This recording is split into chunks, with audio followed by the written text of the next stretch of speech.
Hello students, welcome to the digital classes. This video is for class 9. This video is for class 9, chapter 8, motion science. It is the first part. As we know, motion means movement. The motion or movement is one of the virtual signs of the life in an organism. For example, animal and humans can move their body parts or they can move from one place to another without any external help. The plants are fixed at a place in the soil. They can move parts of their body such as leaves, flower, branches, etc. But animal like bird move when it flies in the air, a fish move when it swims in the water, and so on. You see, I take some pictures like waves are in motion, aeroplane flying in the air blow trees near the ocean, so the air is in motion. And last, the train, we all see or we know about the trains are moving on the tracks, so the train are in motion. Now what is motion? Motion, it is the change in the position of the body with respect to time. Motion can be described in terms of the distance moved and the displacement. In other words, the motion of an object is perceived when its position changes continuously with respect to some stationary object. Now see, there are situations where motion is inferred through indirect evidence. For example, motion of air is detected by movement of dust particle, leaves and branches of the tree. Similarly, the phenomena of the sunrise, sunset and changing of season are now understood to be due to the rotation of earth, atom, molecules, planets, star and galaxies are all in motion. An object may appear to be moving to one person and the same object may appear to be at rest to the another person. For example, when a bus is moving on a road, the roadside tree appears to be moving backward to the passenger. A person standing on the road finds the bus and the passenger moving forward. A person inside the moving bus finds his fellow passenger at rest. Thus, the state of rest and motion are relative only. In this chapter, we shall confine ourselves to the study of motion of object along a straight line.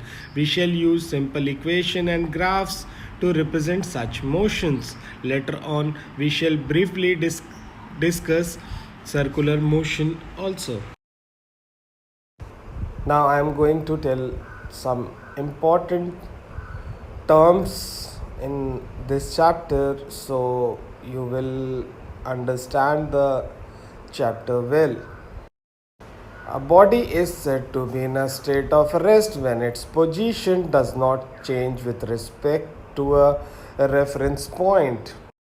Motion, a body is said to be in motion when its position change with respect to the reference point.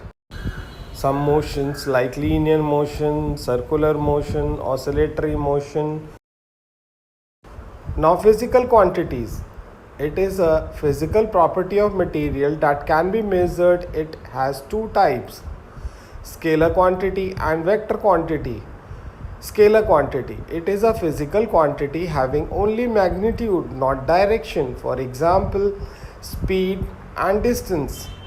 Vector quantity, it is a physical quantity having both magnitude as well as direction. For example, velocity, acceleration, displacement, momentum, force, etc. This is very important to know what is scalar quantity and vector quantity. So please try to understand about it. Physical quantities of motion are distance, displacement, speed, velocity, acceleration, uniform or non-uniform motion, and the graphs related to motion, equation of motion are the physical quantity of motion. In this video, I am going to describe or discuss about distance, displacement, speed, velocity and some graphs, and rest are in the other video or other parts of the video related to chapter number 8. Let us understand the symbol what we use with these physical quantities. Like distance, we use the letter S. Displacement, delta S. Initial velocity, U. Final velocity, V. Speed or velocity, V. Time, T. Acceleration, A. Let us take an example. Speed is equal to distance upon time. So, the symbol is V is equal to S upon T. See, one more important thing is this. We use small letters to represent these symbols. This is very important to write the symbols in small letter. We have learned that the motion of an object is perceived when its position changes continuously with respect to some stationary object. Therefore, in describing motion, we learned first to describe the location of an object. To locate an object, we have to specify or choose some suitable reference point. For example, we say that our house is 1 kilometer east of the railway station. We choose the railway station as the reference point, and the location of house is specified with the respect to railway station. The reference point is called the origin. It is not necessary to choose the railway station as the reference point always. We can choose anything else as the reference point, which would serve as the origin. Let us now understand the concept of distance and displacement. Now, distance. The actual path length traveled by an object is called distance. In other words, the distance traveled by an object is the length of the actual path traveled by the object during motion. Now, it is a scalar quantity. It always positive and cannot be zero. Its SI unit is meter.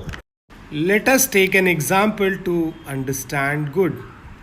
See, in this figure, there is 4 A, B, C, D are the points, and the distance is 0 to 10, 10 to 20, 30, 40, and these distances are in kilometer. So, A, B, C, D are the reference point.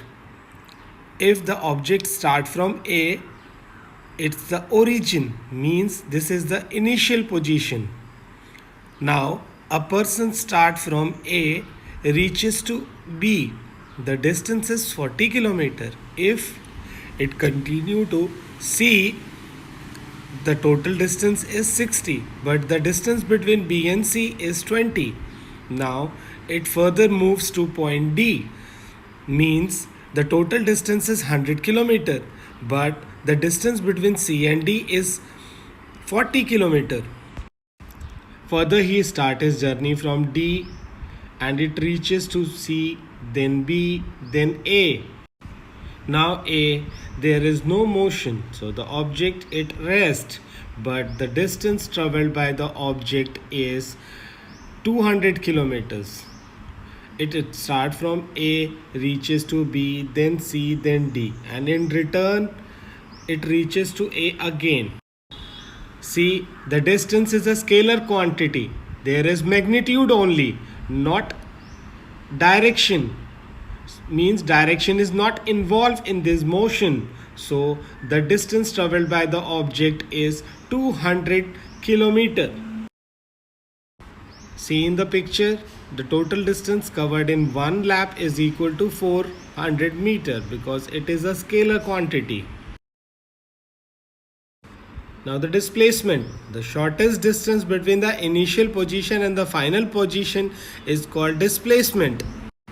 In other words, the displacement of an object in motion is the shortest distance between the initial and the final position of the object. It is a vector quantity. It can be positive, negative, or zero. Its SI unit is meter. Displacement is a vector quantity. So, in vector quantity, the magnitude as well as directions are involved. Now, I am going to take an example to describe displacement. Now, see, again, there is a for object A, B, C, D, and the distance are same 0 to 10, 20, 30, 40, 50, 60, and so on in kilometers. Now A start his journey from the origin point A to B, then C, then D. When it reaches to D, the displacement of the object is 100 kilometer. Now what is the displacement between A and B? It is 40 kilometer. From B to C, it's 20 kilometer. And C to D is again 40 kilometer. But the total displacement is 100 kilometer because the motion in a straight line including direction, because A is moving 40 kilometer east to reach B, then it moves to C, and again then it moves to D. At D, the displacement and or the shortest distance between the 2 points is 100 kilometer because the displacement in a straight line. When it again starts its journey from D to C, the direction is west, means D is moving 40 kilometer west. Now see, what is the displacement? What is the shortest distance? Now the shortest distance is A to C, means the displacement is 60 kilometer, but the distance is 140 kilometer. So it is because the displacement is a vector quantity, means displacement having both magnitude as well as direction. Now you understand, displacement can be positive, negative, or zero. If the object reaches to A, then the displacement is zero. Suppose we take one more point, that is 20 kilometer west from A, then the displacement will be minus 20 kilometer. See, in this picture the displacement is 0. Now see, the distance is 400 but the displacement is 0. Now the question arises, how? It is because if an athlete runs in a track, it covers a distance of 400 meter, but when the final position and the initial position become same, the displacement would be 0. Now let us check the differences between displacement and distance. So first side is distance and another side is displacement. We know that the displacement is the actual path traveled by an object, whereas the displacement is the shortest distance between the initial point and the final point. Now the distance is a scalar quantity because distance involves only magnitude. Displacement is a vector quantity in which magnitude as well as direction is involved. It always positive and can't be 0. If it is 0, then the distance covered is 0. Whereas displacement can be positive, negative and 0. I already explained you about the displacement, maybe positive, negative or zero.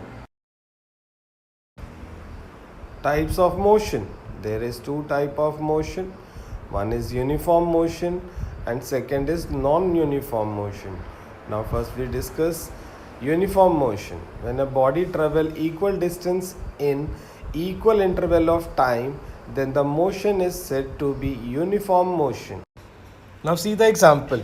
A truck moving in the number line C at the bottom. This is 9, 10, 11, 12 hours. Means the time is in hours and the distance is 0 to 100, 100 to 200 to 300. It is in, basically the distance is in kilometer. Now see the distance traveled by a truck in 1 hour is 100 meter. In second hour is again 100 meter and the third hour it is again 100 meter. If we want to represent the motion of the truck on graph, we take x-axis and y-axis. You see in the figure, x-axis represent the time and y-axis represent the distance. Now first hour it's 100, second hour is again 100 and third hour is again 100.